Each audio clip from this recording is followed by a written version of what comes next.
Спасибо. Тема доклада «Электронная краеведческая библиотека «Русский Север» как способ сохранения культурного наследия региона, особенности формирования и размещения». Архангельская областная научная имени Заворотника.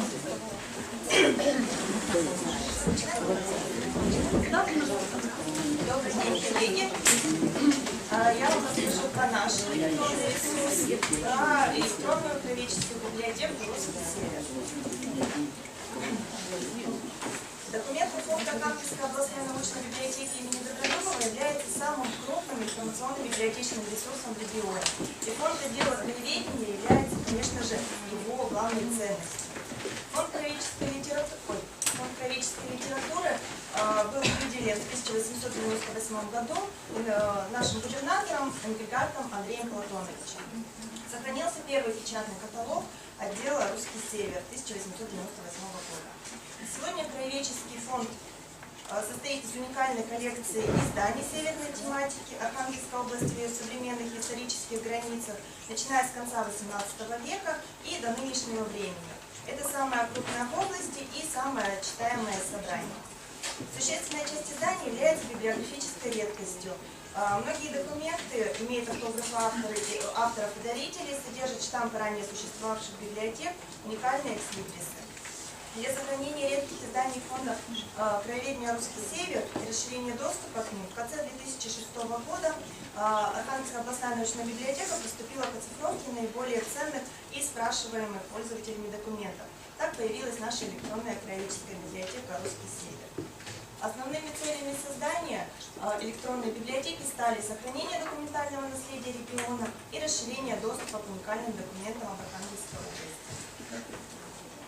Для оцифровки и размещения электронных копий в электронной краеведческой библиотеке отбираются редкие краеведческие документы, требующие особого сохранения как части культурного достояния России, краеведческие документы наиболее востребованные пользователями, но недоступные за низкой степенью сохранности, и документы, способствующие формированию целостного представления о книжной культуре Архангельской области, в том числе и отсутствующие в фонде Архангельской библиотеки.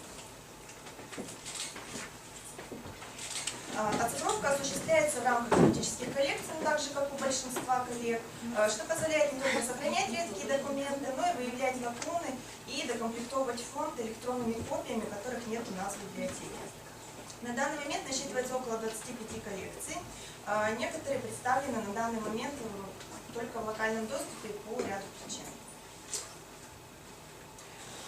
Буквально с того года мы сделали, то есть у нас коллекции формируются в соответствии с планом, это обычно идет пополнение уже существующих коллекций, создаются новые коллекции, например, приуроченные каким-то памятным датам, например, у нас был юбилей области в этом году, и создалась отдельная коллекция Архангельской области, как раз посвященная этому событию.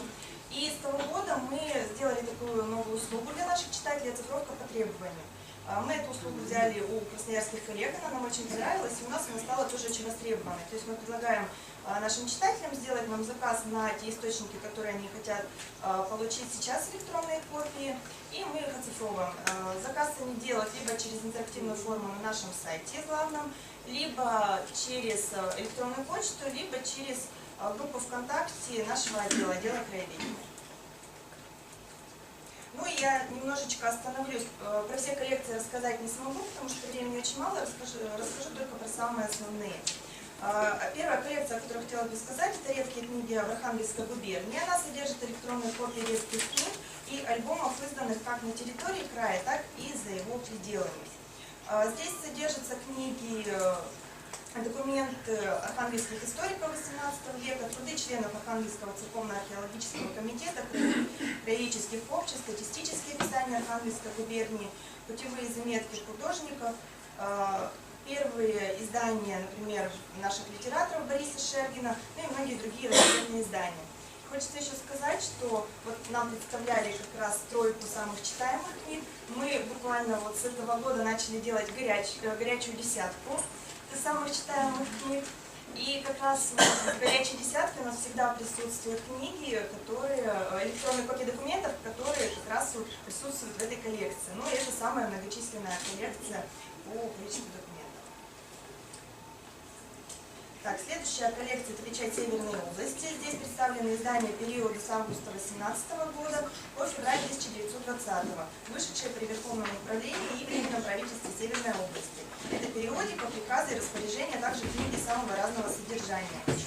Эта коллекция будет, я думаю, очень актуальна как раз в 2019 году. Ну, я думаю, что издание из этой коллекции, у нас вообще издание может располагаться в нескольких коллекциях электронной копии. Мы еще дополним коллекцию издания периода гражданской войны и интервенции.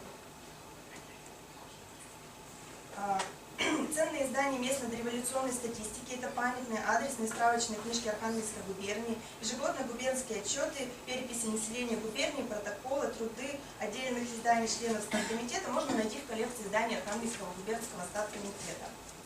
Ну и еще хочется отметить коллекцию «Соловецкая печать», которая содержит электронные копии изданий печально известного Соловецкого лагеря особого назначения, изданий которых принимали участие заключенные. Здесь можно найти журнал «Соловецкие острова», газеты «Новые Соловки» с несколькими приложениями, отдельные выпуски специальных изданий, труды Соловецкого общества краеведения, почтовой карточки. У нас был еще специально выпущен диск, посвященный как раз Соловецкой печати, который у нас очень быстро разошелся по библиотекам области и России. И даже до сих пор его иногда спрашивают.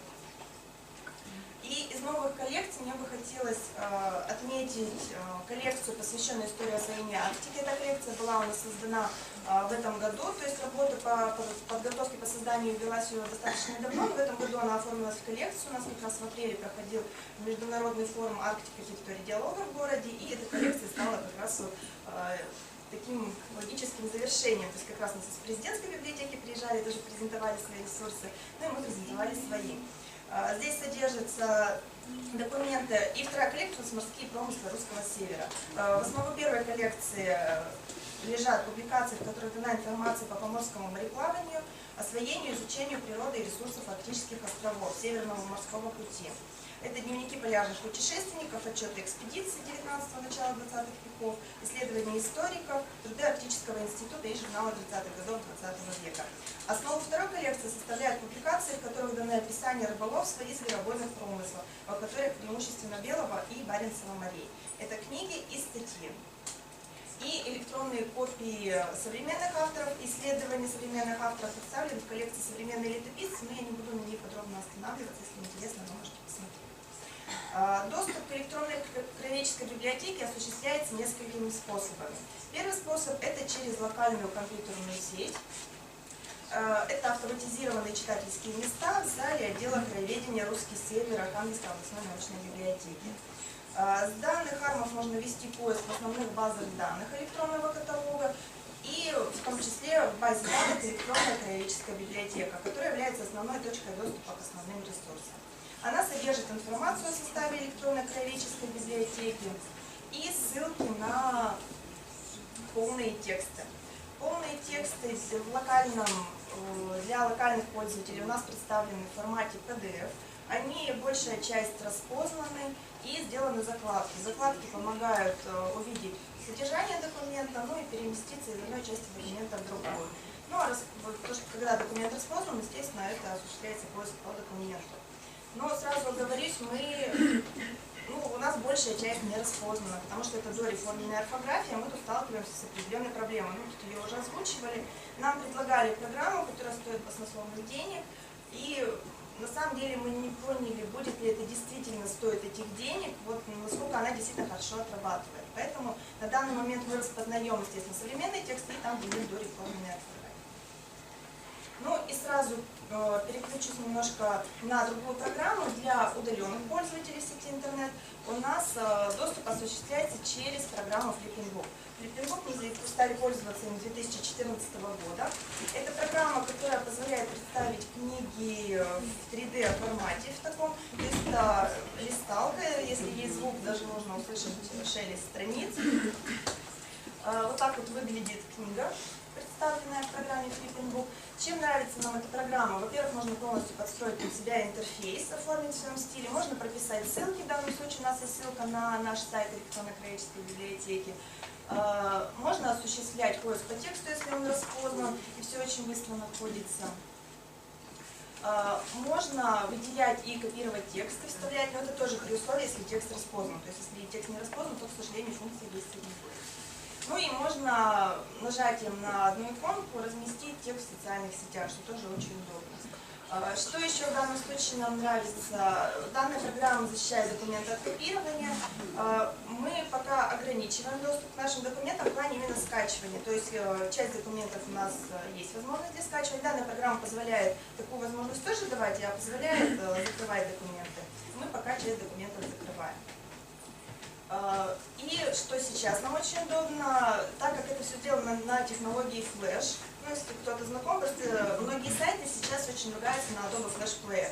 И постоянно просят обновить, у кого-то не стоит, либо стоит закрытие, документы не открываются. Как раз вот Flipping Book, они стали искать решение этой проблемы, и они сейчас предлагают размещать документы в формате HTML5. Это на самом деле очень удобно, документы открываются, ничего не ругается, все быстрее отрабатывает, листается, но, к сожалению, у них пока ушла такая функция, как выделение текста и сделать закладки. Мы с ними как раз на эту тему сейчас разговариваем, они говорят, что эти функции вернут, но вот пока последнего обновления не было и пока не вернули. Но тем не менее это все равно удобно и очень удобно для периодических изданий, потому что когда документ мы увеличиваем, допустим, во флеше, все равно картинка немножко размывалась, и так как документы ведь у нас большие, да, газеты, и текст достаточно мелкий, то прочитать уже было сложновато. В HTML этой проблемы нет. То есть мы сейчас вот все наши периодические издания, которые мы размещаем, мы как раз в HTML5 загоняем туда и размещаем, и все читается очень даже хорошо.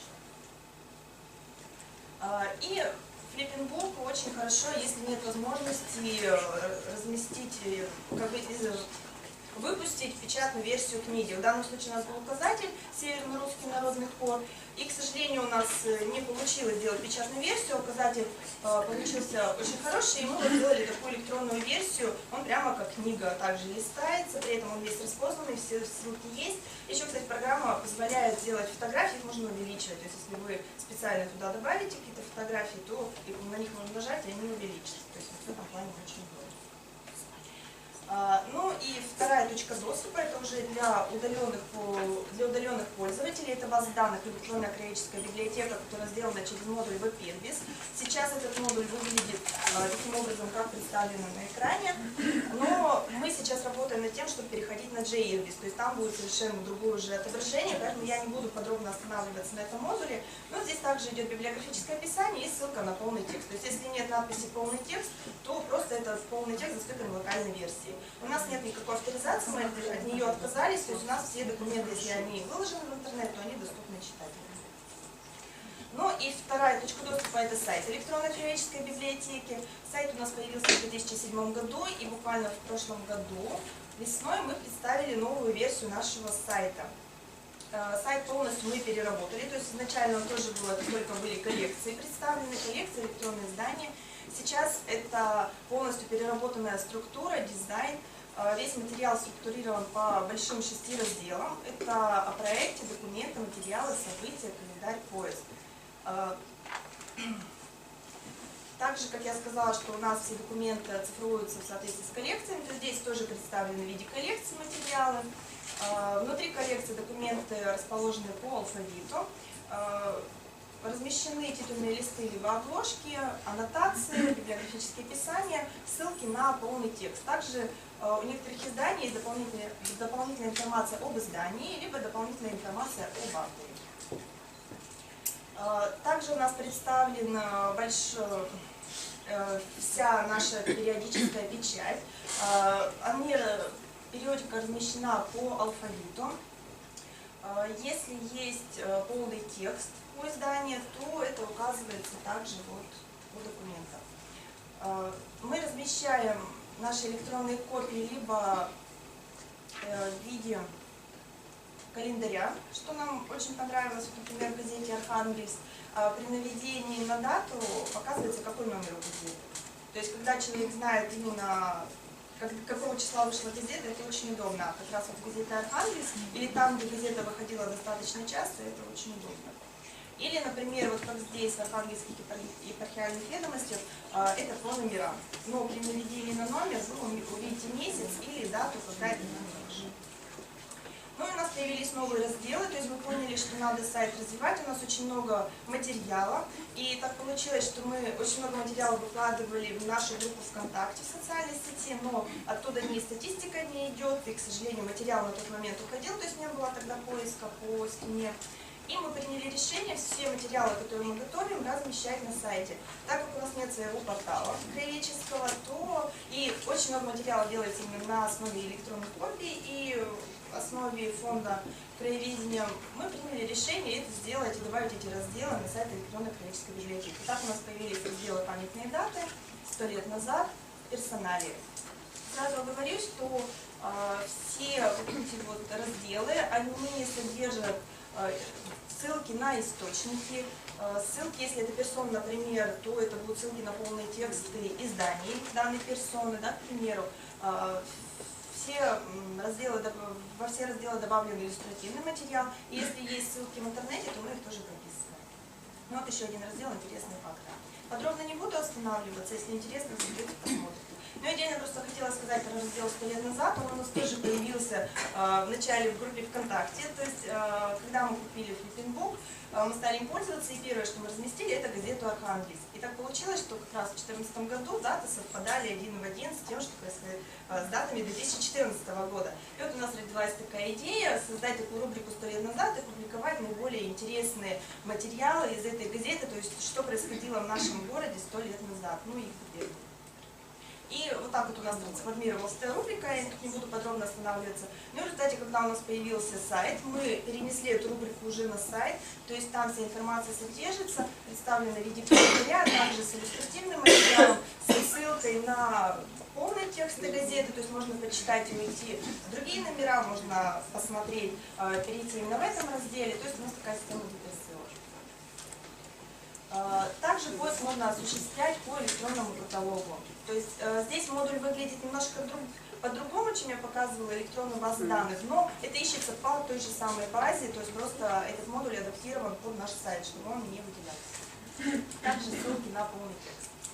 Ну и что удобно, на новом сайте у нас появился поиск по сайту, чему мы очень рады. Причем он ищет по любому запросу, выдает, это могут быть и ключевые слова, это может быть и название документа, и автор, и выдает он все разделы со всеми отсылками.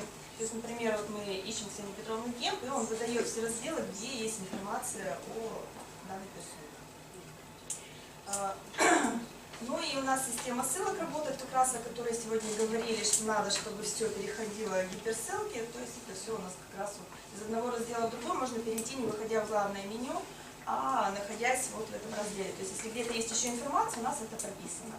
Ну и теперь удобно стало, что можно интересные материалы размещать в социальных сетях, то есть при нажатии на любой из иконок нужной вам социальной сети можно разместить в своей социальной сети. Ну вот это то, что я кратко очень рассказала. Можно вопрос? Да. Вот если в Флиппинбук вы создали флеш-объект, да, то для того, чтобы в HTML5 его получить, нужно заново вот выполнять процедуру? Да, его надо заново конвертировать, но старые проекты, если их удалять, они сохраняются. То есть можно просто там переключить на HTML5, и он переключится автоматически. В проекте просто да, указать? Да. Но если, допустим, не сохранили, это не страшно. То есть там конвертация идет не очень долго. Ну, да, это не То есть долго. это мы добавляем туда, например, PDF-файл, и дальше он конвертируется. А сколько обновления в годовое стоит? Оплата обновления за... Не знаете? Я не помню. Мы обычно покупаем в конце года и стараемся попасть либо на скидки, либо вот мы даже программу эту покупали, у них были очень большие скидки, и мы тогда купили. Врать не буду, но вот от 10 до 20 тысяч. Мы купили ее уже давно, знаете? Наверное, не удивляете, да? Там смысл в чем? То есть, если вы ее купили и не хотите дальше продолжать подписку, это не страшно. Единственное, что просто не будет обновлений. То есть, если вы, ну, вас устраивает функционал... Но теперь-то нужны обновления. Конечно. Дайте для меня вопрос, сколько потребовали. Все, что требуют? Нет, мы сразу оговариваем, что это документы до 1945 года, имеющиеся в фонде нашей библиотеки, и что мы оговариваем, что это книги. Но все равно у нас просят статьи, ну, мы идем навстречу. На самом деле, то есть если эта статья действительно и нам очень интересна, и читателю очень нужна, мы соглашаемся и размещаем потом у нас в электронной библиотеке. срок исполнения заказа, Тут суммы. индивидуально. Тут индивидуально. То есть у нас такая ситуация, что, например, у нас есть часть документов, уже оцифрованных по просьбе президентской библиотеки, когда к нам приезжала компания ЛАД. Но, к сожалению, они нам вернули документы, это PDF-файлы, которые вот как оцифрованы, черновая версия с полями, развернутых кривей, но при этом распознаны. Соответственно, выложить в интернет мы это не можем. Но, допустим, если к нам обращаются, и мы видим, что этот документ там есть, то, естественно, это тратится меньше времени, и мы уже срок говорим меньше, да, там, например, неделю. То есть мы его обрабатываем и выкладываем. А если этот документ у нас, например, еще не оцифрован, то тот срок уже будет побольше, мы смотрим по загруженности наших скринировщиков. Это бесплатная услуга. Да, бесплатно. Скажите, пожалуйста, как у вас организована система хранения? У вас в каких форматах вы храните и как бы где-то в каких местах? У нас несколько вариантов хранения. То есть первый – это когда сканировщики обрабатывают документы, все файлы сохраняются на сервере. Это первый. Второй, мы записываем пользовательские архивные копии на электронный диск. Ну и часть документов PDF хранится на сервере, это то, что доступно нашим читателям. То есть отдельная папка на сервере у нас выделена под локальные документы, там именно в PDF формате, да, лежат документы. И еще одна папка на сервере – это документы, которые для удаленного доступа, там уже лежат папочки, которые формируют Flipping Book, то есть это уже HTML формат. И мы сохраняем архивную копию, это TIFF, это, естественно, такой большой объем получается у этих копий, и пользовательская копия, это PDF. Если хватает на электронном диске, то записываем и пользовательскую копию в JPEG. Но если нет, то нам хватает архивной копии для хранения и электрическая PDF. У вас свое собственное хранилище или тут локально? Нет, у нас есть сервера, Вы сказали, что у вас все в открытом доступе положено. Если что-то в закрытом, и как предоставляется доступ в закрытом? В закрытом сейчас такая ситуация, что все, что новое мы цифровым, мы все выкладываем в интернет. Но есть документы, которые, в библиотеке ей уже 10 лет, соответственно, когда только начинали, что-то выкладывали, что-то нет. Сейчас мы отсматриваем вот эти как раз документы, что-то приходится переделывать, потому что раньше были требования одни, потом, естественно, требования к оцифровке менялись. Потом, когда к нам приезжала тоже президентская библиотека, у них были свои требования, когда мы предоставляли документы, и мы стали также делать документы и свои. Соответственно, мы часть переделываем, и уже вот эти документы тоже выкладываем в сеть. Поэтому мы стараемся, и так как программа позволяет защитить документы от скачивания, мы особо не переживаем, что вот мы их выложим. И, в общем, стараемся не ограничивать доступ, но пока не все, потому что чисто физически мы это не успеваем сделать. Это надо обработать весь этот массив. С авторскими правами у вас нет?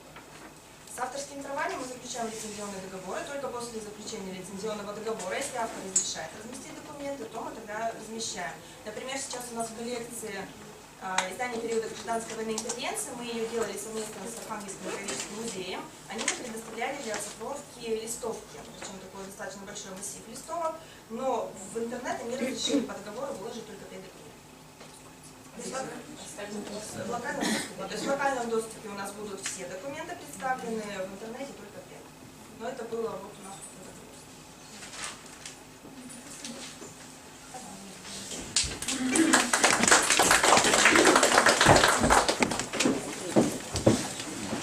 мы приглашаем следующего докладчика.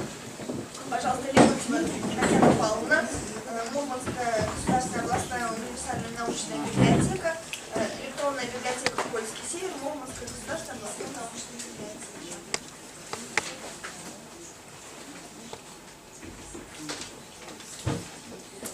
Здравствуйте, уважаемые коллеги.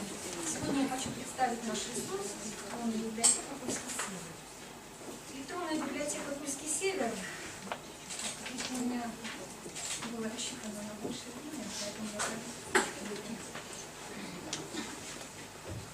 наше здание нашей областной научной библиотеки. Электронная библиотека Польский север открывает доступ к цифровым версиям критических местных документов всем пользователям интернет без ограничений. Достаточно посетить сайт polonor.ru, и в электронную библиотеку можно зайти также через вкладку на сайте нашей областной научной библиотеки. В электронную библиотеку, материалы электронной библиотеки адресованы не только краеведным ученым-исследователям, но и всем пользователям, школьникам, студентам, всем, кто интересуется прошлым и настоящим Польского края. Работа над созданием нашей электронной библиотеки началась в 2010 году. Началась оцифровка фонда краеведческого. Был приобретен профессиональный сканер Беларпланскан. В 2012 году был организован отдел электронной библиотеки, в структуре которого была создана служба отсканирования. А уже 13 марта 2014 года состоялась презентация нашей электронной библиотеки. И на сегодняшний день сайт включает более 5000 полнотекстовых источников. Это книги, аудио, видео, фотодокументы, статьи из журналов и сборников периодических изданий по Мурманской области. На оцифрованные копии документов создаются библиографические записи в АБИС АПА Global согласно методике президентской библиотеки.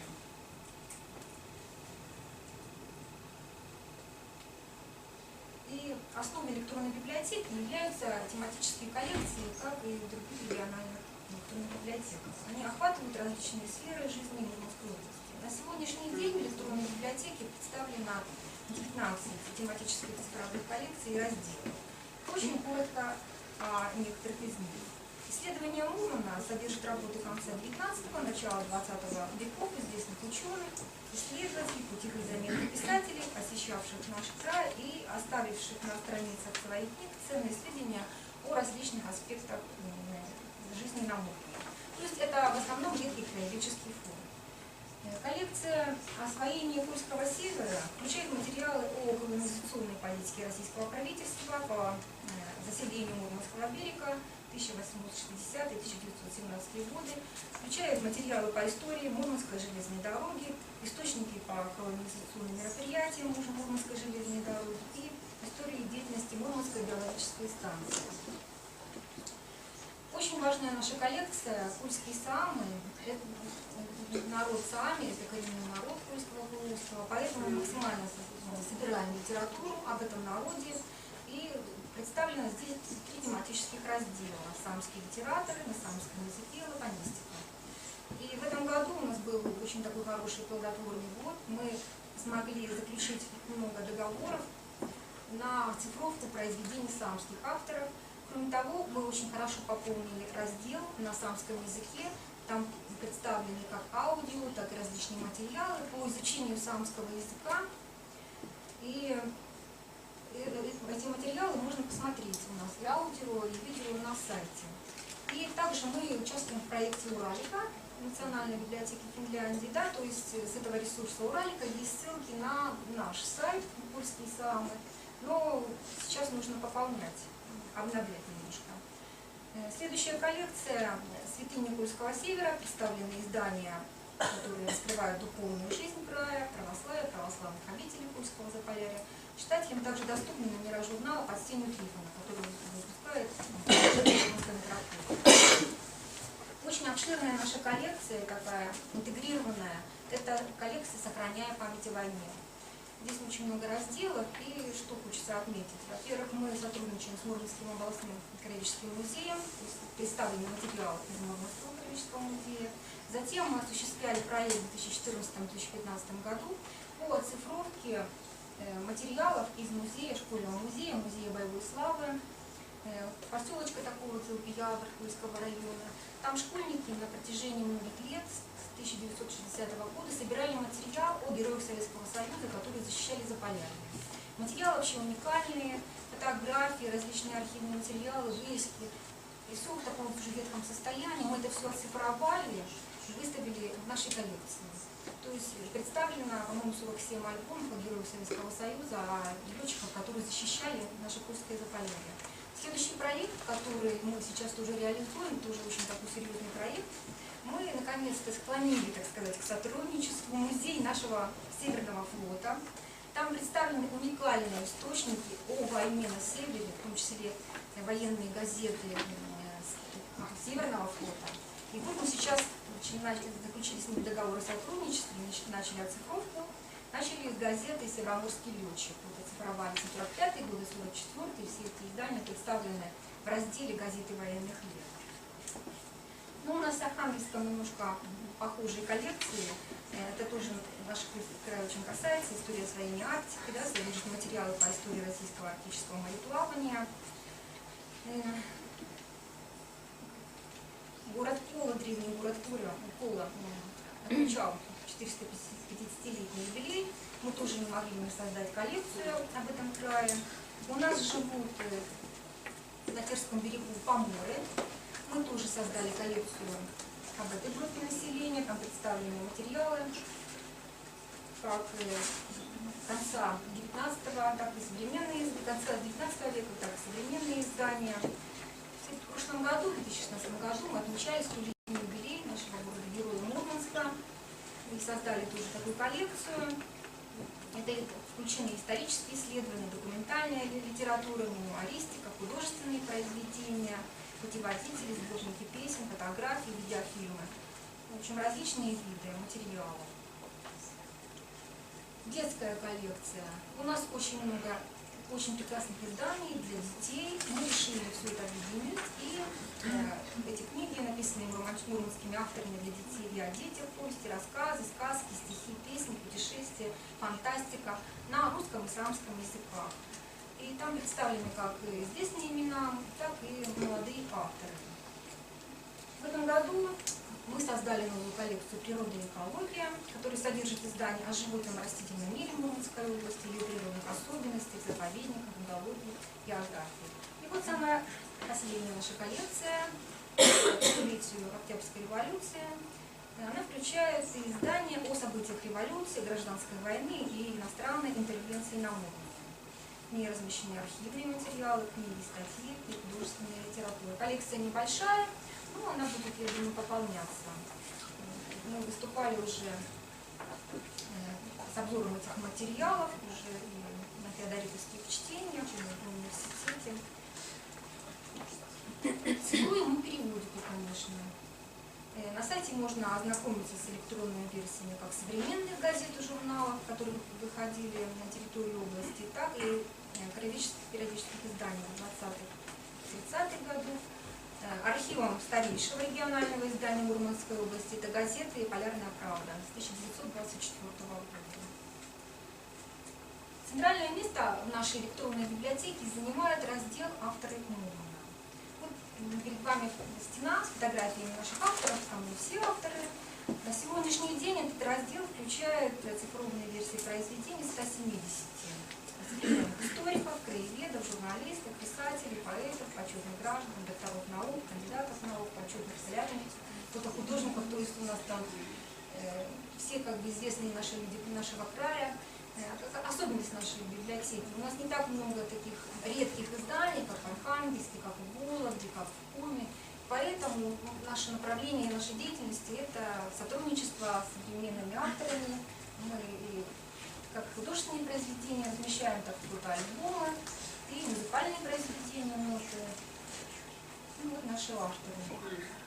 Раздел «Медиатека». Вот забыла сказать, что с авторами правообладателями включаются договоры на цифровку, то есть соблюдаем авторские права обязательно. Раздел «Медиатека» включает изобразительные электронные издания, фотографии, кино, видео, анимационные произведения в Курском крае. И вот два последних проекта к 100-летию Мурманска.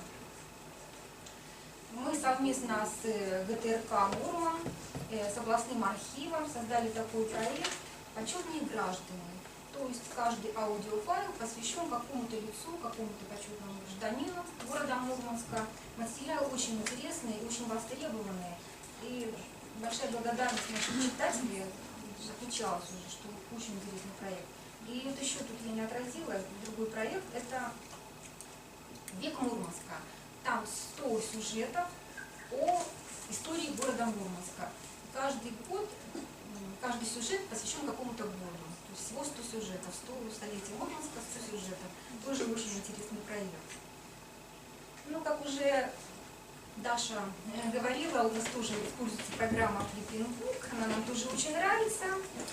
Сайт вообще создан в программе Joomla, а для публикации документов в формате HTML на сайте используется Flipping-Book. Это программа с удобным интерфейсом, она обладает массой функциональных возможностей, ну, даже хотя бы шерить страниц, и то как-то нашим читателям это очень нравится. Ну, там выделение текста и так далее, и так далее. Вот. И вот Сибрамовский дочек, наша гордость, как мне нравится эта газета. И вот наш последний проект – электронный ресурс, интерактивная карта, 69 чудес и необыкновенных мест Польского севера. На этой интерактивной карте представлено 69 достопримечательностей Мурманской области. Но название проекта не случайно. Именно на 69-й параллели располагается столица Польского Заполярья, город Мурманск, самый крупный город мира за полярным кругом, незамерзающий порт, база атомного ледокольного флота. И интерактивная карта доступна всем пользователям интернета. Цель создания была этого ресурса – это способствовать развитию познавательного туризма в регионе, привлечь внимание жителей и гостей Польского полуострова к историческим, географическим, культурным объектам и необычным явлениям природы.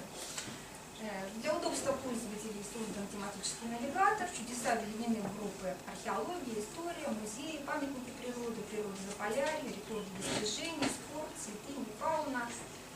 Вот этот выпадающий список объектов, который на слайде. И вот посмотрите, вот страница вот одного чуда, одного достопримечательности. То есть номер чуда, краткая справка, месторасположение, описание, это для гостей, как добраться. У нас в части, допустим, Печенский район, нужно добраться только по пропуску, то есть чтобы люди знали, да, что, допустим, посетить заповедник Пасвик можно только по пропуску, как можно заказать пропуск, содержится такая краткая информация. Дальше библиография.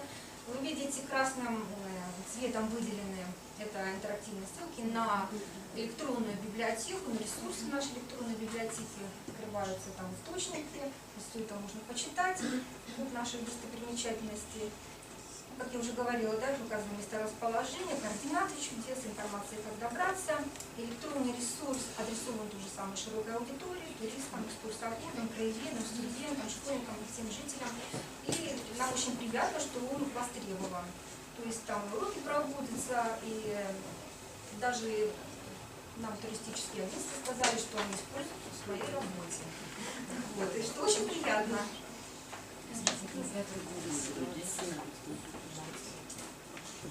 Так, и вот еще такая. За время своего существования электронная библиотека «Польский север» вызвала большой интерес у пользователей не только в Мурманской области, но также и в Российской Федерации. Также Скандинавия очень нашими ресурсами интересуется. И вот такие вот небольшие статистические данные, может быть, кому-то это интересно.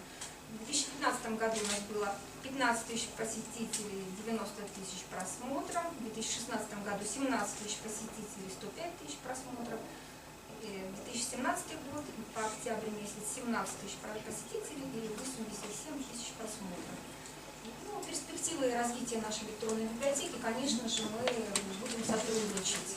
Сейчас мы Государственный архив Мурманской области склоняем к сотрудничеству. Он нас не очень хочет сотрудничать, но мы с ним очень хотим. Капля камень точит, склоняйте. Мы будем создавать и продолжать Архивисты вообще как собаки на сене сидят, в богатстве и жмутся. совместно с библиотеками, музеями, и будем рады, если наш ресурс посмотрите и вам понравится. Буду благодарна. Может, какие-то вопросы?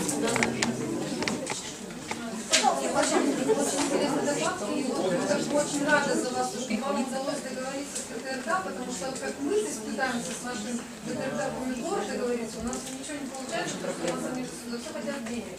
Вы знаете, я же просто вы договорились недавно о статистике, да, что как повысить посещаемость. То есть у нас, когда мы какую-то даем информацию, да, в СМИ, в том числе на ГТРК и другие телерадиокомпании, у нас такой всплеск посещаемости просто вообще, вы знаете, очень. И наши телевизионщики большим уважением относятся к нашему ресурсу. Вот, и они даже нам все время спрашивают, а что у вас там нового появилось? Вот поэтому у нас очень хорошие связи, очень рады. Даже можно попросить видео какое-нибудь, то, что у вас есть рассказывается, 100 сюжетов, да, очень сложно выбрать видео. Личные связи. Единственный рецепт. Такой еще букетик у нас есть. Мы хотим Коллеги, еще у них был вопрос, пожалуйста. Вопрос от нашей гости из Петербурга, это директор городской библиотеки города Юрьевск. Два вопроса. Первый по интерактивной карте.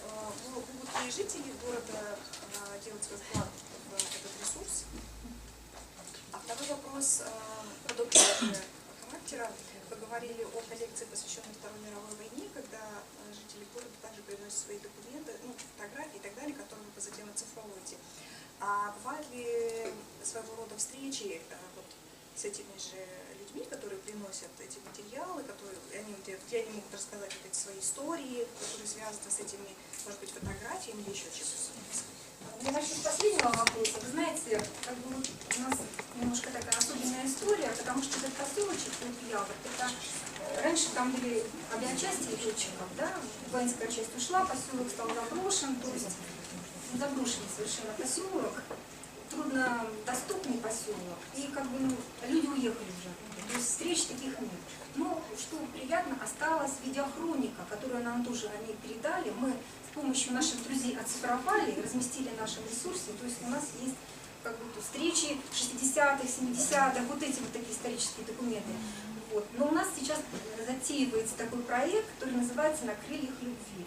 Мы с музеем собираемся оцифровать фронтовые письма фронтовиков, и у нас будет тоже это как бы немножко не в тему.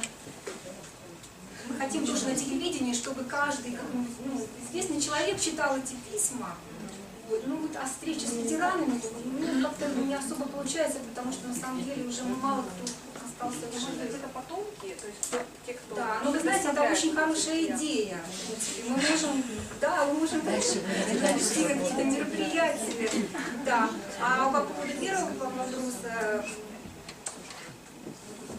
По интерактивной опыт, по подобный вклад делают жители в ресурс интерактивной карты. да, конечно. Дело в том, что, во-первых, у нас там ссылки на сайты, видео, аудио и материалы, они устаревают, их можно уже заменять, некоторых сайтов не существует. И люди нам, авторы, носили свои фотографии авторские, я забыла сказать, что... То есть, да, могут, конечно, пополнить. То есть вот это интерактивная карта. Да, но вот пока мы еще думаем, что у нас название проекта «69 чудес», и нас спрашивают, будете там дополнять, там 70 чудес. Ну, не знаю, мы еще думаем, еще будет такое предложение перевести на английский язык, эту версию. В общем, так вы делаете 69 плюс 1, да. 69 плюс 2. Но на самом деле мы не отказываемся ни от чьей помощи, мы только рады сотрудничеству. Мы сейчас очень хорошо сотрудничаем с Лапландским заповедником, который мы тоже предоставили свои издания. То есть мы как бы стараемся идти навстречу, и нам тоже. Большое спасибо. До доклада приглашается Татьяна Николаевна Буханцева. Тема доклада «Информационный потенциал электронных краеведческих документов. Политика и практика использования Вологодской областной универсальной научной библиотеки».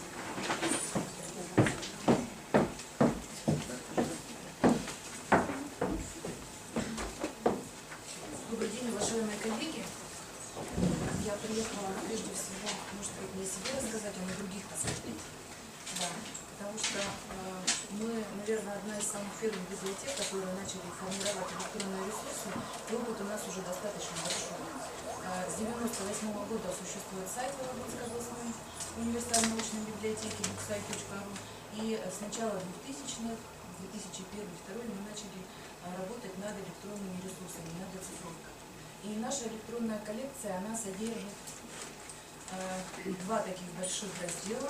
Это собственная электронная библиотека и такая большая полнотекстовая медиатека, которая называется «Память города». Электронная библиотека содержит, естественно, наши периодические издания. Начали мы именно с периодики, со старых газет, вологодские губернские ведомости и епархиальные ведомости. Отрадно было слышать, что наши коллеги активно используют наши ресурсы, значит, не зря работаем и будем продолжать двигаться в этом направлении. Сегодня оцифруем активно «Красный север», Это наша региональная газета, которая 100 лет исполнилась в этом году. То есть тоже своего рода такое информационное окно о Вологодчине, о нашей истории, о событиях основных. И, конечно же, мы цифруем активно наш редкий фонд. Почти 8 тысяч изданий у нас в редком фонде, но на сегодняшний день, я чуть-чуть позже скажу, какое количество у нас оцифрованных ресурсов представлено на сайте. Ну а речь пойдет, собственно, не столько о наших периодических изданиях оцифрованных, сколько о нашей коллекции памятных. Итак, вот так выглядит наша медиатека. Сейчас я посмотрела и думаю, немного стоит, наверное, добавить иконок для визуализации нашего ресурса, для привлекательности. Приеду домой, этот вопрос будем решать. А пока вот в таком виде вы можете видеть наш ресурс, нашу полнотекстовую коллекцию. По-разному она называлась.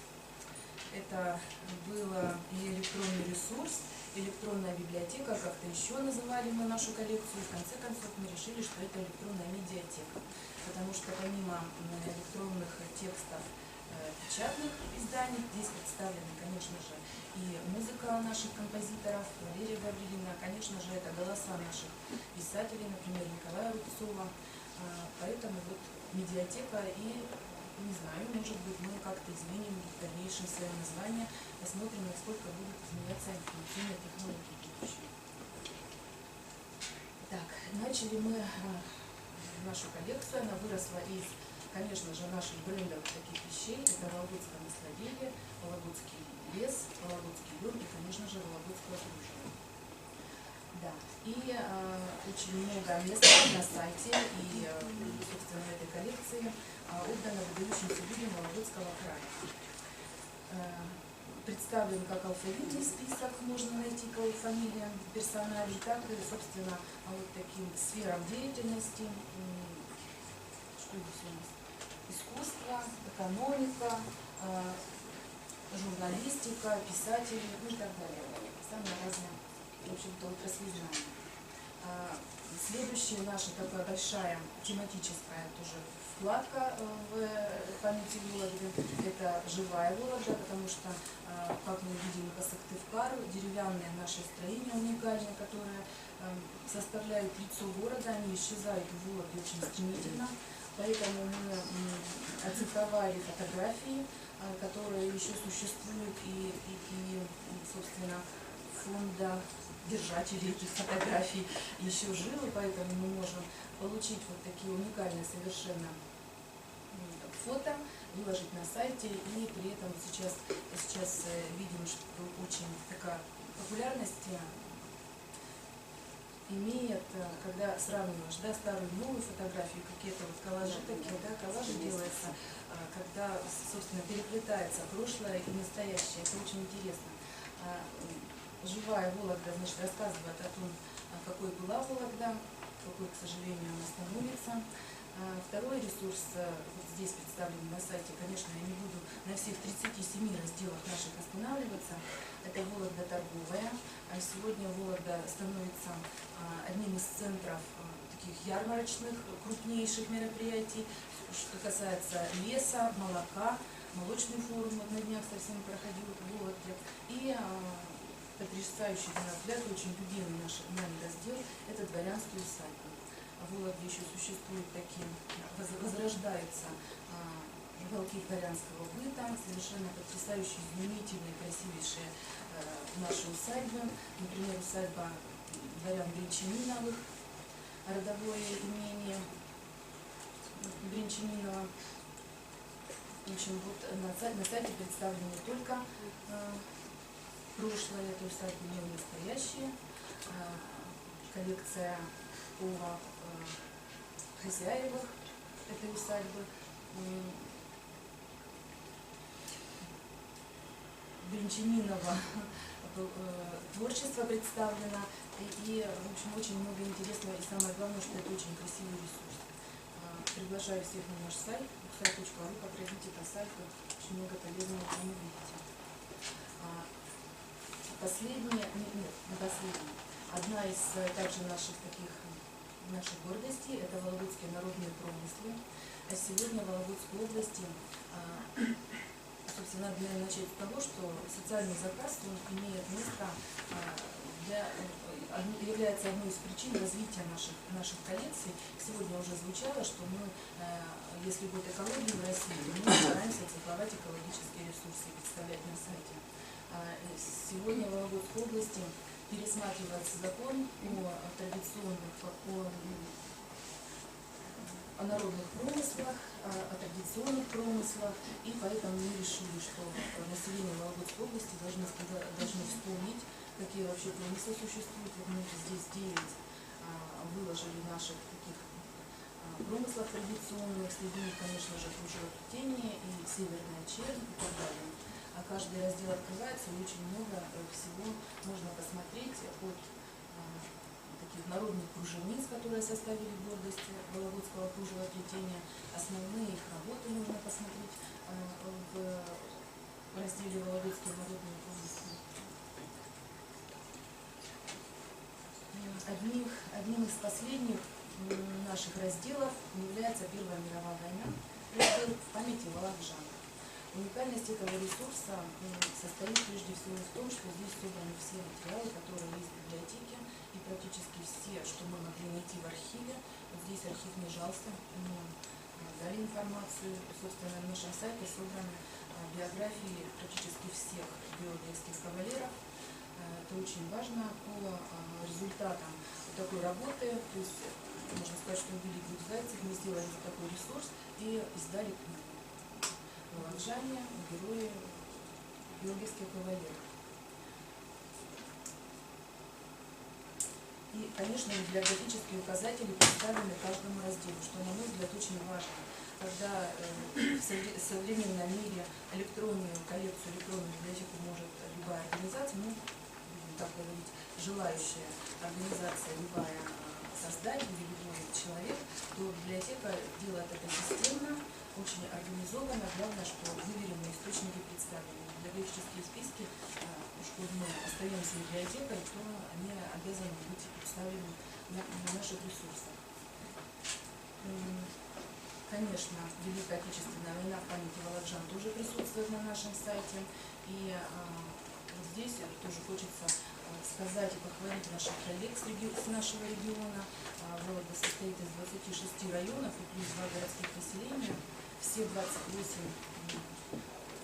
субъектов нашего региона участвовали в составлении вот этой коллекции. В частности, мы работали над сбором всех мемориальных мест, памятных мест Вологодчины. Каждый район представил свои памятники, захоронения с подробным описанием территории и с указанием места. И, естественно, с фотографией. Выдающиеся люди Вологодского края, я уже об этом говорила, искусство, экономика, государство, наука, медицина, техника, все представлено на сайте.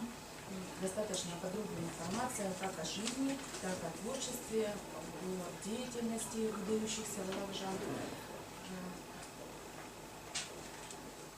Ведется работа очень большая, грандиозная по сбору информации, поэтому мы наши персональные такие коллекции называем, например, 10 шаламов. Варламу Тихоновичу исполнилось в этом году 110 лет, юбилей 110 лет. Мы представили на сайте все его творчество и произведения, и фильмы о нем здесь присутствуют. Николай Рубцов. Надо сказать, что в Вологодской области этот год назван годом литературных юбилеев, поэтому вот опять же заказ такой поступил. И большинство наших персональных рубрик, они были отредактированы. И продолжается редакция. Совсем недавно исполнилось 85 лет со дня рождения Василия Ильича. Мы сделали этот ресурс, его актуализировали. Но, да, останавливаясь на Николае Михайловиче Рубцове, мы старались сделать этот ресурс наиболее полным и собирали информацию не только из фондов Вологодской библиотеки областной универсальной научной, но и, конечно же, и Государственный архив Вологодской области. Надо сказать, что мы еще просмотрели очень большое количество сайтов. И вот здесь мы прибегли к помощи Союза писателей России, регионального нашего отделения, потому что требовалась вообще экспертная оценка той информации, которая в сети есть. Как вы понимаете, очень много таких непрофессиональных сайтов появляется, информация очень такая противоречивая, да, факты находятся, поэтому вот, чтобы оградить, может быть, себя от каких-то таких неприятностей, мы в том числе вот разделили ответственность Союзом писателей России. А надо сказать, и вчера мы слышали, это люди очень осторожные, которые, да, себя ценят, и вот здесь я думаю, что ошибки быть не может, хотя мы от этого не застрахованы. Вот я начала разговор о разделе Василий Белов, и здесь я просто показываю для того, чтобы вы обратили внимание, к сожалению, не видно, вот внизу, в самом низу этой страницы стоит такая запись. Все произведения Белова являются объектами авторского права без предоставления к ним удаленного доступа через сайт ГУНБ. Доступ к полным текстам возможен только в стенах библиотеки.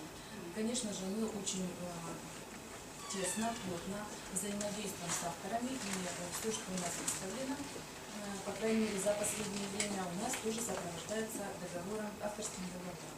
Вот на данный ресурс у нас разрешения нет.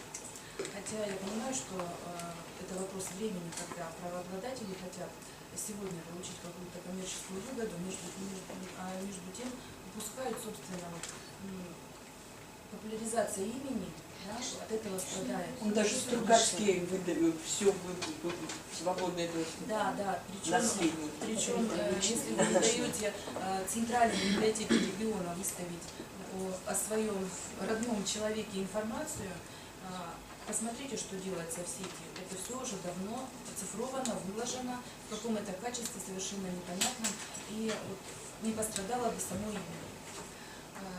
Но тем не менее мы ждем, когда родственники созреют, и все это нам будет, собственно, передано. Говоря об авторском праве, я начала свою речь с того, что мы очень давно занимаемся оцифровкой, и понятно, что ни о каком авторском праве, да, тогда речи быть не было, да, не велось. Тем не менее, ресурсы выложены, и сегодня мы, конечно, их не собираемся убирать, хотя у нас договоров нет на некоторые публикации.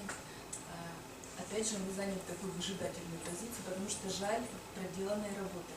Если мы это уберем, то сайт оскудеет просто, вот этот ресурс, не будет ни полным, ни таким интересным.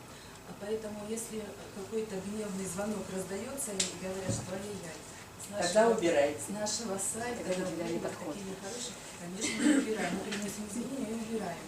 То есть на конфликт, понятно, что люди благоразумные, мы не идем. Но тем не менее, пока такого нет, не будем. Кроме того, что наша коллекция имеет такой просветительский характер, есть еще несколько интерактивных моментов на совершенно развлекательный такой интерес. Прежде всего, это, конечно, рассчитано на студенческую аудиторию, хотя очень полезно взрослым людям побродить по нашим улицам, посоединять картинки, посмотреть там в 3D где-то макеты наших усадеб. Я только вот одну картинку вам показала, это где соедини фотографии. Да. И, значит, в конце, благодарю за внимание, да, вы уже увидели, я хотела бы сказать, что мы не только работаем с нашим сайтом, и в частности тематическими коллекциями, что в 2015 году мы стали лауреатами конкурса 100 лучших товаров России. Мы выставили свою память, лишь часть коллекции, и, в общем-то, на нашем сайте висит серебряный значок, это ДР, собственно, знак качества Российской Федерации. В этом году мы снова победили, стали лауреатами, но значок нам еще не дали, я приеду, и награждение вот это случится. Так что я к чему веду, что ресурсы очень качественное дело, и смело нашими ресурсами, все, кто здесь присутствует, потому что я посмотрела, насколько интересно сделана тоже информация коллег, много для себя записала. Я благодарю за внимание и желаю продвижения наших коллекций с вами, несмотря на препоны, которые, собственно, с нормативно-правовой стороны все время как-то нас пытаются ограничить в нашей деятельности. И, пользуясь случаем, я хочу еще большой подарок к юбилею библиотеки.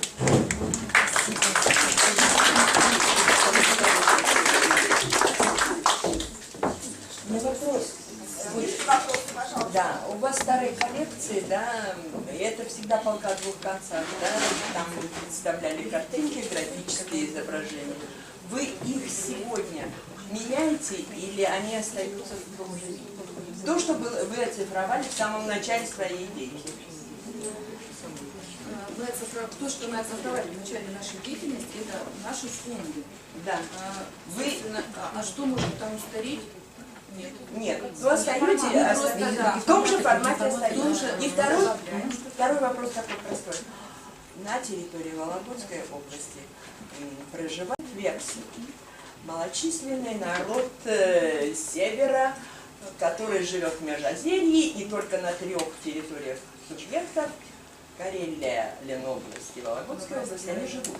Как-то их жизнь, их язык, их искусство, творчество, культура отражается или нет? В библиотеке пока нет полной коллекции, посвященной вепсам. Сегодня мы работаем с областным научно-методическим центром, сейчас он назван Центром народной культуры. Как-то наука постепенно из наших учреждений, к сожалению, уходит. Я думаю, что в ближайшее время эти ресурсы появятся, к сожалению, очень мало информации. Я просто слышала, что какая-то из библиотек вологодских получит звание национальной библиотеки, Бабаева, что ли. Вот, то есть, именно потому, что там в том регионе они будут... вы не в курсе в этом? Нет, я думаю, что национальная библиотека это не про Вологодскую область. Нет, почему? Вот, например, в Карелии Национальная библиотека Республики Карелия, но в Волонце есть национальная Алонецкая библиотека, есть даже национальный район, вот там, где компактно проживает какое-то население. Вот я так подозреваю, что там Бабаева, вепсы как раз и... Бабаева это район Вологодской области, но вепсы проживают не в самом районном центре. То есть это совершенно такая небольшая территория. Да. Ой, ну очень жаль. Вот мне бы до вологодских вепсов очень хотелось добраться. Ну, через вас все равно туда попасть. Еще есть вопросы. Пожалуйста, Спасибо,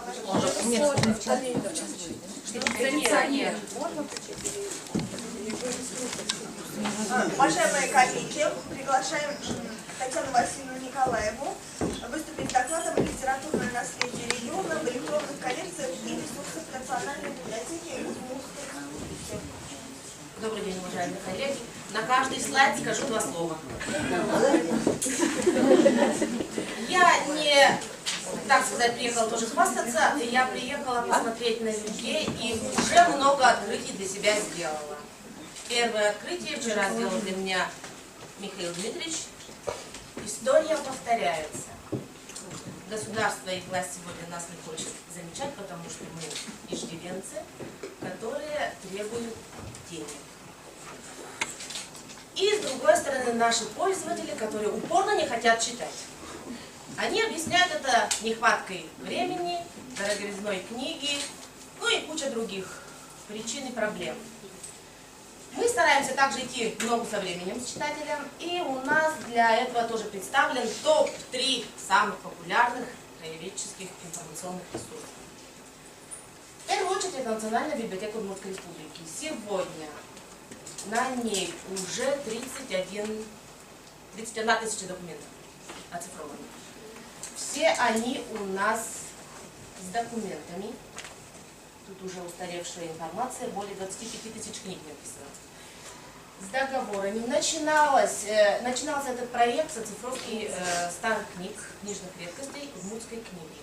С финансовой поддержки языкового фонда КОНЕ и общества Кастрена Финляндия, оба общества из Финляндии, зарубежная поддержка. Вот они-то, к сожалению или к счастью, находят деньги. Для нас. Но в этом есть, конечно же, скрытые какие-то, я думаю. Не будем вычислять, как говорится, скрытые их интересы, но посещаемость, я вот приведу цифры. За 9 месяцев текущего года 877 290 пользователей. Пользователей. Посещение. Посещение. 877 тысяч, но еще год не завершился. Начинался проект с Национальной библиотеки. Сегодня у нас уже 3 партнера. Публичная научная библиотека имени Короленко города Глазова, Удмуртский институт истории языка и литературы и Центральная муниципальная библиотека имени Некрасова города Ижевска. Для них создаются подразделы, но доступ один на сайте Национальной библиотеки. Единый интерфейс. Поиск возможен, значит, по названиям, по темам, по авторам, по дате публикации. Все это в DSpace. Технические подробности не спрашивайте, я не технарь. Подразделы этого, значит, библиотеки, история Удмуртия, книжные памятники, периодика, как региональная печать, так и республиканская. Они у нас выделены. Региональная печать, современное состояние, они предоставляют нам уже цифровые копии, готовые. Республиканская печать тоже предоставляет, но в последнее время возникли проблемы. Они обвиняют, нас не обвиняют, но ставят в укор. В связи с тем, что вы выложите в открытый доступ, у нас падает подписка. Я думаю, что в дальнейшем мы эти недоразумения решим. История у нас тоже разделена на подразделы.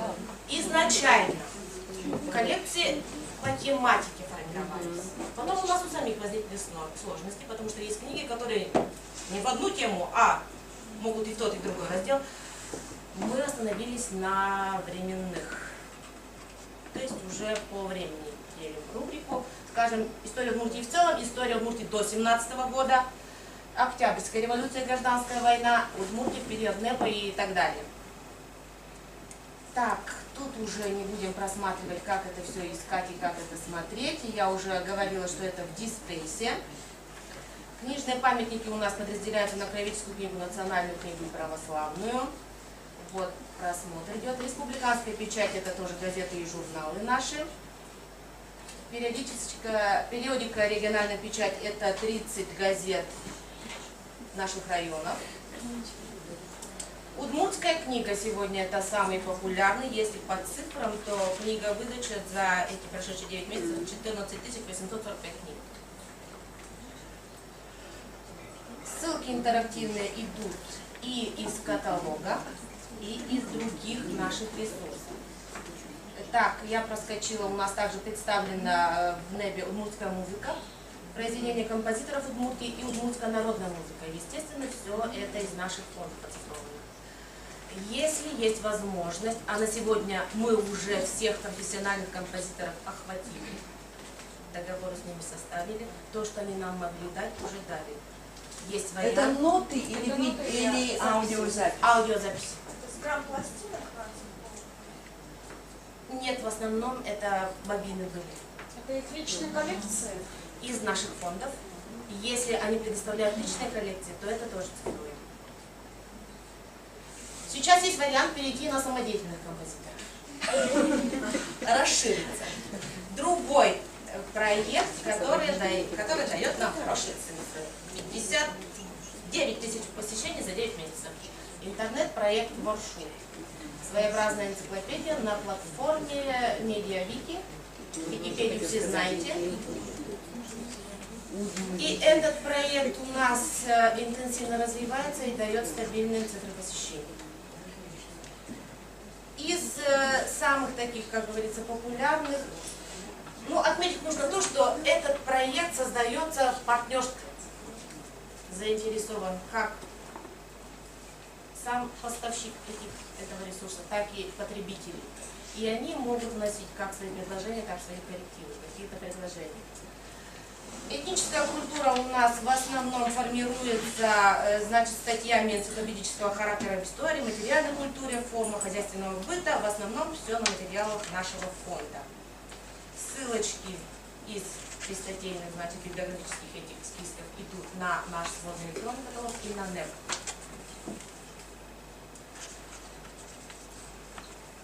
Так, что хотелось еще? Мы используем, значит, такие платформы медиа-видео, как YouTube, Flickr, другие. Вот ссылки у меня там выделены. И интересные, значит, разделы удмуртской литературы, удмуртские звезды. Вот удмуртские звезды у нас были созданы, этот раздел совместно с нашей республиканской газетой «Удмуртмир». У них велась рубрика об известных наших деятелях культуры, писателях, поэтах и так далее. На основе этой рубрики у нас формировался этот раздел. Обращений очень много. Так, современные удмуртские писатели представлены, композиторы представлены, видео с культурных событий. Наполняем как готовыми видео, которые предоставляются нашими партнерами, так и на основе договора снимаем сами какие-то фестивали, форумы, культурные события, частично выкладываем. Есть совместные проекты с телерадиокомпанией «Моя Удмуртия», когда мы снимали проект «Читаем СМОКО». Это для детской передачи наш сотрудник с мультяшным героем показывал, как они по библиотеке путешествуют, что они увидели, как это все живет. Но с телерадиокомпаниями сложно. Да. Сложно они расстаются со своим богатством. Фотоколлекции вот там еще присутствовали у нас, там идут тематические подборки фотографий, которые мы делаем либо сами, либо нам предоставляют. Это может быть... Да, да.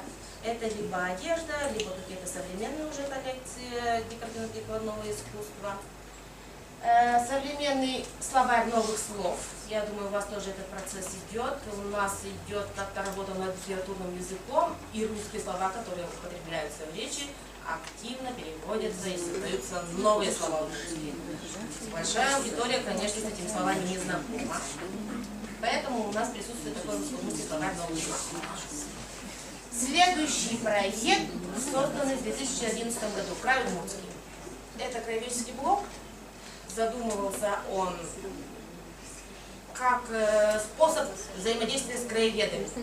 Но очень много завязано на личных связях и на личной инициативе работников. Был у нас очень профессиональный библиограф, который умело разговаривать с этими краеведами. И выпрашивала, и они ей с удовольствием приносили информацию. Сегодня мы пытаемся выкрутиться, конечно, находя какие-то другие интересные факты из кино, из искусства, из новинок краеведения. Ну, если судить по цифрам, то очень даже ничего. 12 тысяч, по-моему. Да, более 12 тысяч за 9 месяцев. Это как обычные вот эти читатели, так и средства массовой информации, которые дают на наши материалы. Ну и что хотелось сказать еще. Вот это вот 3 наших таких проекта.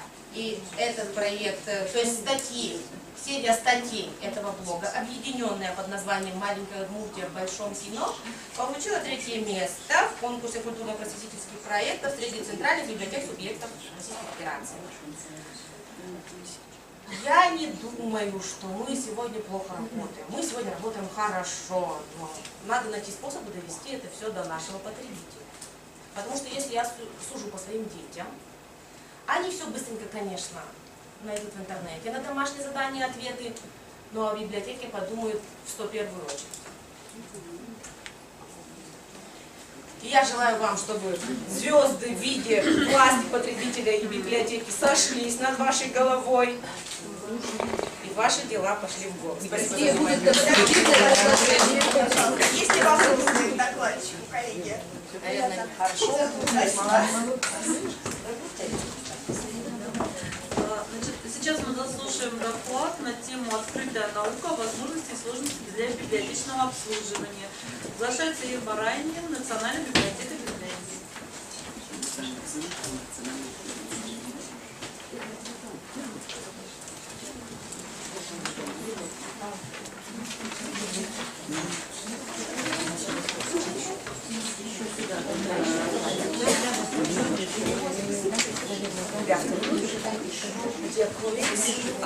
I think I stayed because It's so hard to speak when you are sitting. And now we have distributed the translation of my speech. I understand and speak Russian, but I was not able to.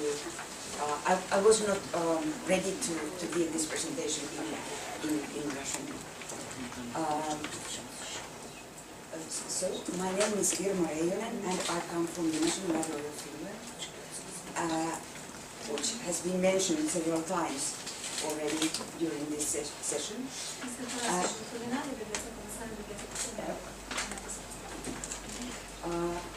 I'm very pleased and glad to be here and hear all these presentations. They have given me a lot of information of that work libraries in Northern Russian are doing, and I would say that you are doing very well, in my opinion. Ваши презентации позволили мне представить картину того, как работает библиотеки на севере, и мне кажется, что работает идет очень хорошо. In my presentation, I shall talk about open science and research in the context of libraries. My point of view is in the academic library services, but there are some points which could be relevant also to public and local libraries.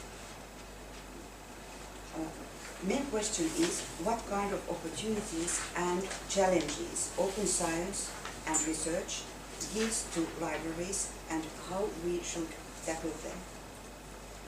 My speech is on quite general level, but I shall give some examples of how special services, as for example Fenno-Ugrica has been mentioned here several times, and Uralika Search portal support openness of scientific work and development towards open research. This is the picture of the National Library of Finland, and this is the logo and page of the Fenno-Ugrica collection.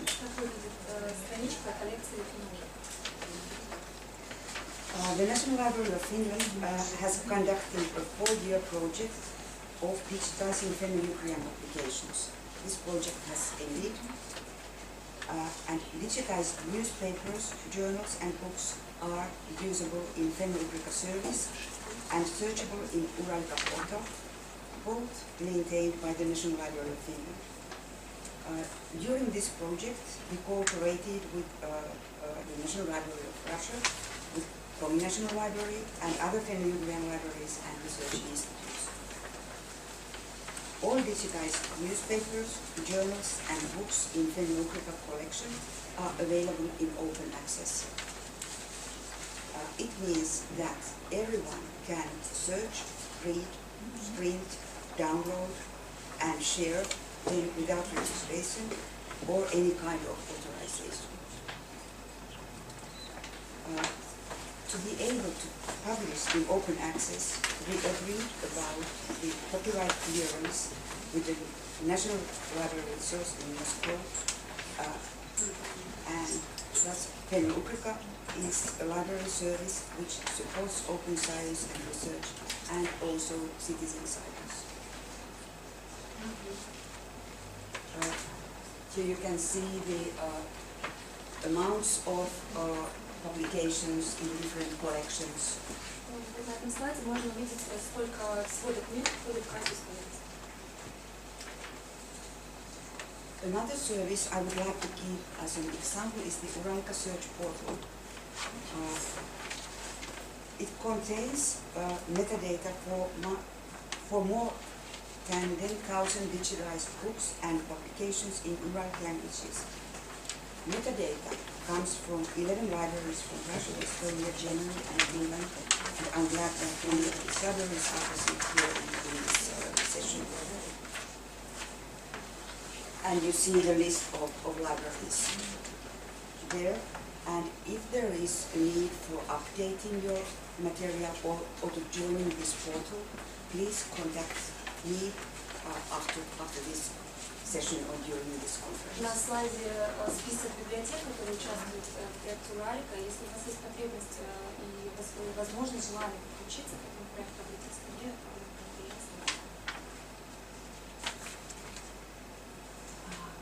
Then about open science, why open science and research are so important. In this presentation, I am not able to go deep into the motivation and impact of open science and research.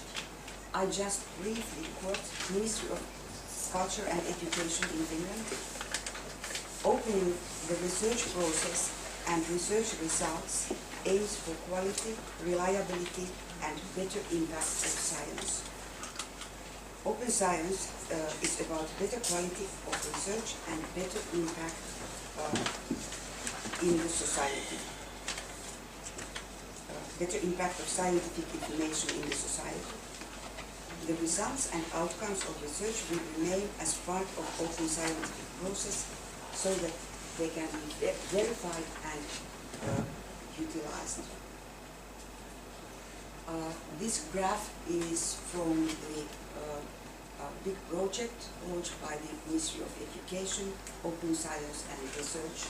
And this circle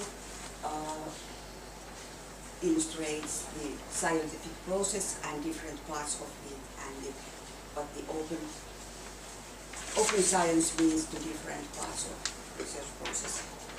На данном слайде вы видите график, который был представлен в программе по открытой науке Министерства образования Финляндии. Здесь показаны, какие процессы научные возникают и как это все работает. In the European Union, there is a strong political support to open science. In Horizon 2020 research program, projects which get funding from the program must publish their results in open access forum. In Finland, the Ministry of Culture and Education has conducted a large project on open science and research, which has built infrastructure and services for research organizations to support open access in publishing and in research data management. For example, I mentioned one sub-project. It concerned the Finnish academic journals and how to turn them to open access.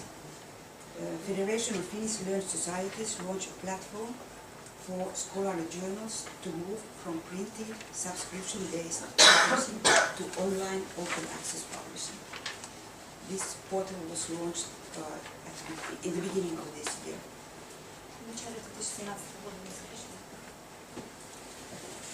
Examples of open publishing are numerous. I just mentioned this Finnish journal .fi and Russian Cyberlenika, which you probably know today. But then to libraries. What kind of roles libraries should take in open scientific process? What kind of challenges and opportunities open science gives to libraries?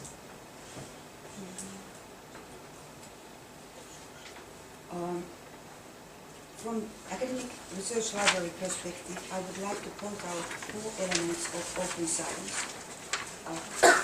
These are elements which libraries should take into account when they develop services to the scientific community. First, open publishing, which means that access to published scientific information is open and free to everyone. There are various kinds of openness. Golden open access and green open access are the terms used most often. The second, open data, means that digital data is findable, accessible, interoperable, and reusable, so-called FAIR principles. Third, open research process or open research methods.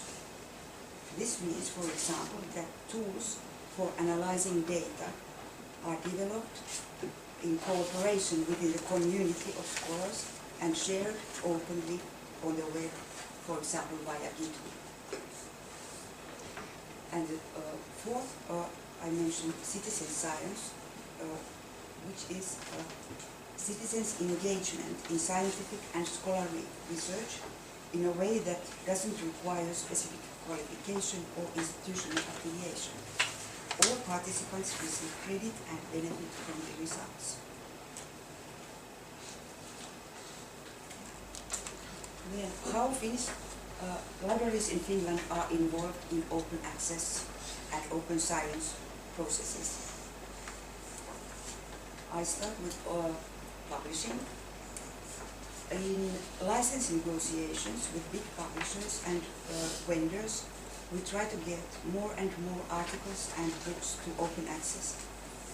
Of course, publishers are not so eager to do so, and often they try to limit open access, for example, by defining embargo for open publishing. Embargo can be from several months to years. Some publishers have special funding programs for open publication, and universities, academies, and libraries have to consider whether to take part in these programs or not. Because participating in them means that libraries will pay article processing fees or book processing fees to publisher in order to get the application to open access. Our goal in these negotiations is to get the annual fee for licenses lower and pay for open access. So we shouldn't pay twice, one fee for the license and second for the open access. То есть в итоге мы должны даже дважды платить. Первый раз мы платим за то, что издательство предоставило нам это издание в открытом доступе, и затем для того, чтобы сместить. In addition to commercial publishers with initiatives, there are also several uncommercial communities which are gathering funding from libraries for scholarly publishing. And the National Library of Finland is participating in the Manage Unlatched agreement. Libraries can promote open access also by giving publications more visibility by cataloging qualified academic open access publications in the library catalog and make them, these books and articles, searchable in the user interface. And some university libraries in Finland maintain institutional repositories for parallel publishing. This means that some article is published in a commercial journal and then in the university repository, and this copy in the repository is in open access. Это означает, что если статья, например, издается в главном журнале, то у университета остаются права на хранение этой статьи у себя в репозитории и затем представляют. Then I go to open data, because I think that is something we have been talking today a lot. Finnish libraries are involved in open data in various ways, especially the National Library of Finland and other libraries with big historical collections are converting collections to open data with digitizing and publishing them online. For example, you can read, print and download Finnish newspapers and journals until 1920 without registration or paying. You can also download them as a data set in forms which allows you to use them as research data. You can use your own tools and software to analyze the data, enhance and reuse it.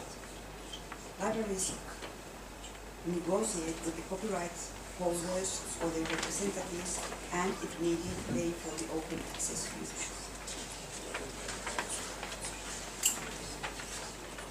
University libraries and the National Library have a significant role in training and educating scholars and students with data management.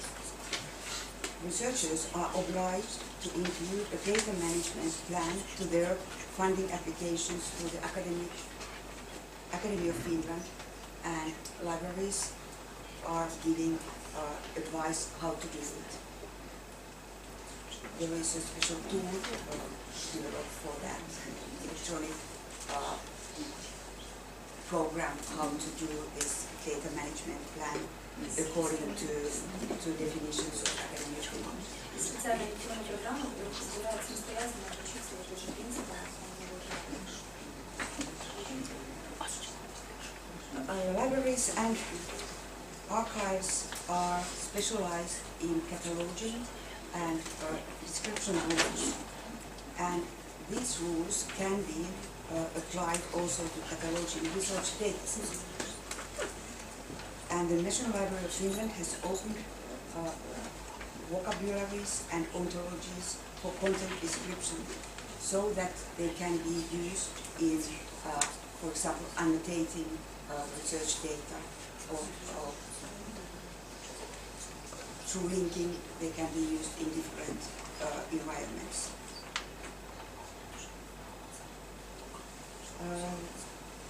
The third aspect is the open research process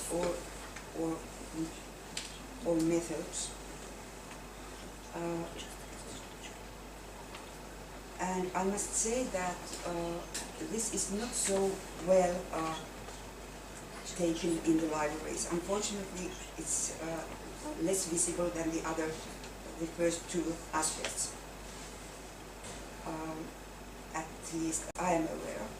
Libraries themselves are involved in open source software development, and they can open their own code via GitHub.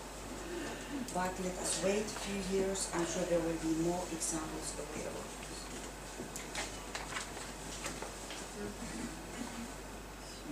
And the fourth aspect is the citizen science.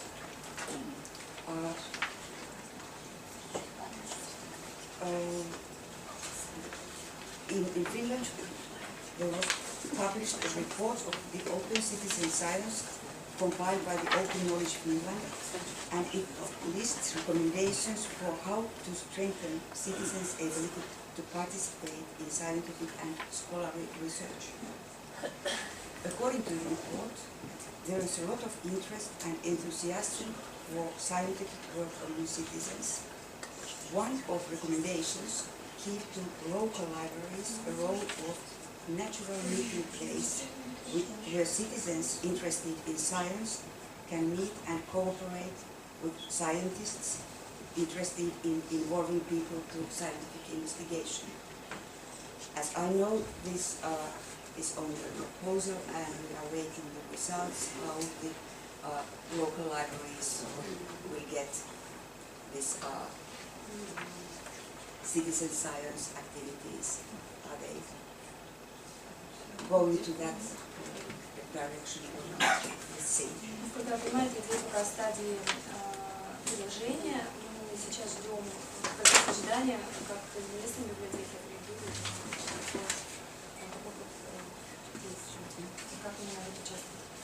In Fennobrücka project, there were some people participating in correcting OCR errors, and that we could call as a citizen science. They were involved in managing the data and doing it better. Например, одна из возможностей, когда люди не причастны к науке, могут указывать на ошибки в распознавании данных, которые появляются в процессе эксплуатации. And I would like to conclude my presentation by showing you the policy of Open National Library, which the National Library of Finland has compiled. It includes several aspects of the open science and research which I have been talking about. The National Library of Finland is an open organization that plans its operations together with its key stakeholders. And openness means trust. These are the main arguments at the beginning of the policy. And openness of resources and services means that customers have better access to them and they have a greater social impact. And these principles, I would like to mention the first one, a National Library promotes open science and open access to cultural heritage. Because the cultural heritage is our main task, and this is how we think about it in the context of open science and citizen science. And also this seems to me very important, that the National Library influences the development of legislation by extensively supporting open access to resources and services. Because of course we are struggling with the copyright law, and that's something we try to push on, that there will be changes in the copyright legislation, with some exceptions for the libraries, for the national libraries. Конечно, мы тоже боремся с авторским правом, так сказать, тоже есть проблемы, и сейчас мы думаем, как можно запросить какие-то исключения для библиотек, какие-то послабления для библиотек. And the last one, National Library aims to ensure maximum access to resources in its agreements. This means license agreements, but also these agreements with copyright holders. So the maximum openness is our aim, and we are trying to do our best in this. And in this session, I realized that we have the same goal with you. Да, вот на этой секции я поняла, что у нас одна цель с вами, что мы тоже стремимся к тому, чтобы максимально конкретными ресурсы, так, чтобы они не ограничивались авторским. Thank you for your attention. Вопросы? Уважаемые коллеги, есть ли вопросы? Уважаемые гости? А можно? Да, можно. Термин здесь открытости, золотой и зеленый. Okay. I'm not quite sure about these definitions, but golden access is that it's published open access immediately. There will be no delay. Я не очень сильна в этой терминологии, но могу сказать, что золотой доступ означает, что документ сразу публикуется в открытом доступе. And green could be that it's first published in a commercial system, in closed system, and after a several period it will be open, and that's called green open access. А зеленый доступ означает, что сначала документ публикуется в каком-то закрытом источнике, и через некоторое время разрешено публиковать его.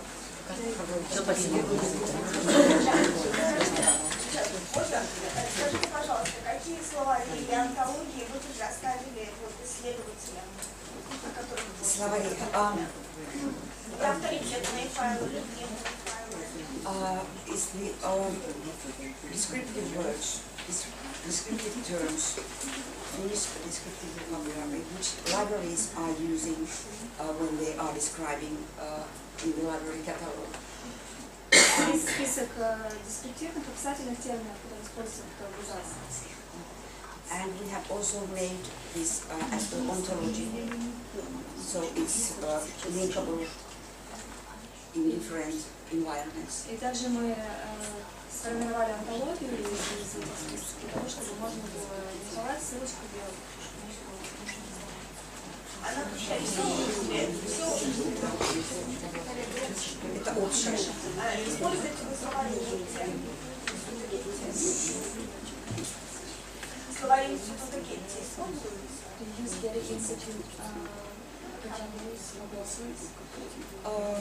We used to Library of Congress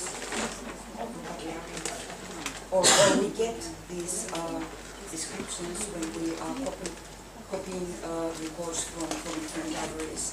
Из внешних источников мы используем словари библиотеки Конгресса, и при вынесении этих документов они попадают к нам вместе с описанием. And we have also translated this Finnish vocabulary to English and linked it to this vocabulary of Congress. Также мы перевели в финский список терминов на английский язык, чтобы можно было с библиотекой Конгресса связать. Скажите, пожалуйста, планируется ли продолжение проекта Уральтии? К сожалению, нет. We had financing from this CONEP Foundation and the Ministry of Education, but unfortunately every project ends. У нас поступало финансирование от фонда и от Министерства образования, но, к сожалению, финансирование прекращено, поэтому проект не будет продолжаться.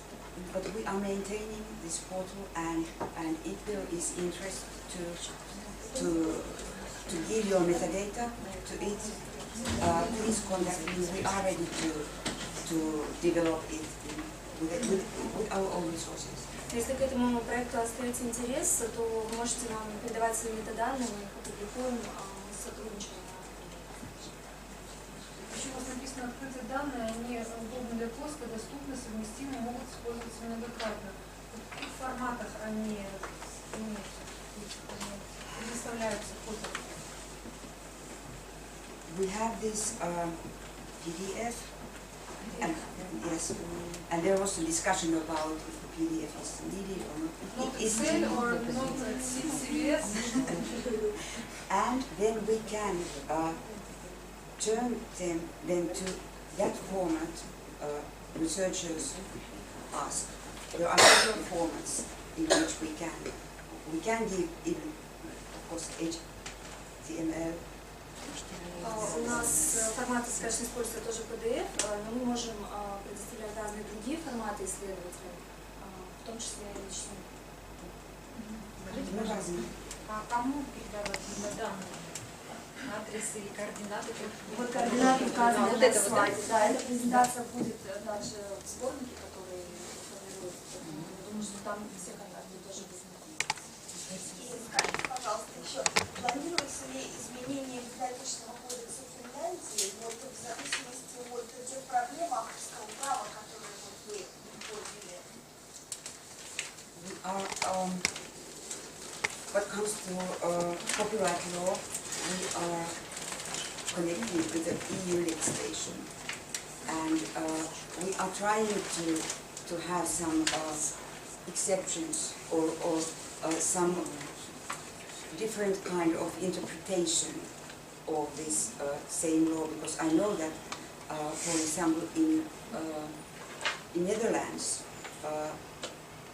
they are interpreting the same law a little bit wider than our ministry, and we are discussing about this all the time with the ministry.